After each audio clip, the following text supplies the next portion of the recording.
pour regretter la mort de ses adversaires.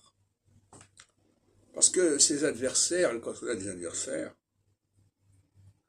eh bien, ils peuvent faire leur autocritique, ils peuvent reconnaître leurs erreurs. Mais quand ils sont morts, ils ne peuvent plus le faire.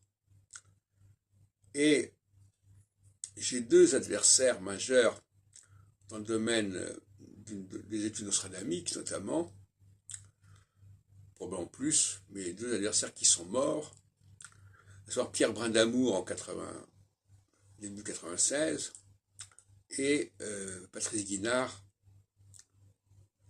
20 ans plus tard, enfin, en 2020, je crois.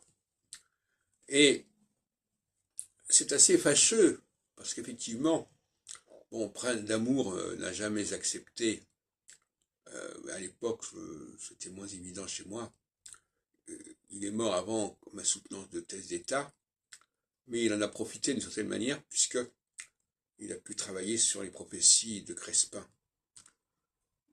dont il a été averti, on ne sait pas très bien comment. Et j'ai bien connu quand il était à Paris, début des années 90.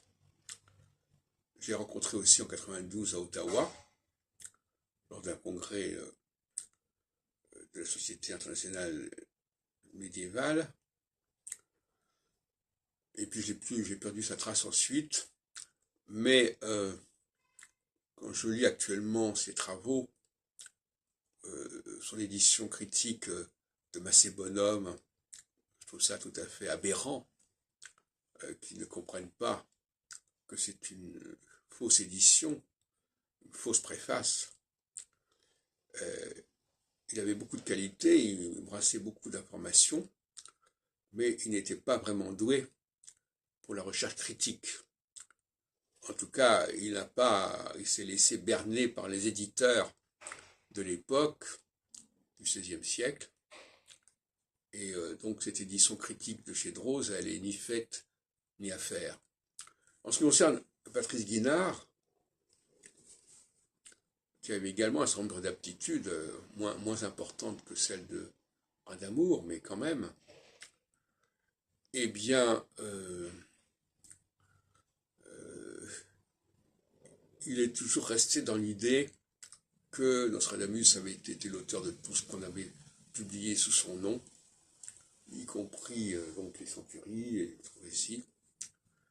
Et il pensait qu'il fallait bâtir cette stature du prophète français du XVIe siècle à tout prix.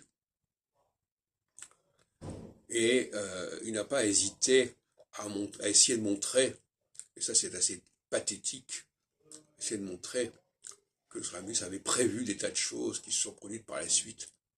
C'est d'autant plus pathétique quand il s'agit de la période de la Ligue, parce que justement, les prophéties de Nostradamus qui ont été les mieux validées ont été réalisées après coup, post-eventum. Donc là aussi, il manquait une certaine lucidité en tant que chercheur, comme chez Brindamour. Bon, on pourrait donner d'autres exemples, notamment parmi ceux qui ont participé à mon jury de thèse en 2007, comme chez Vignard, comme Dupeb, etc., qui ont fait des travaux intéressants aussi, bien sûr, mais qui n'ont pas su exploiter correctement et pleinement les documents dont ils traitaient.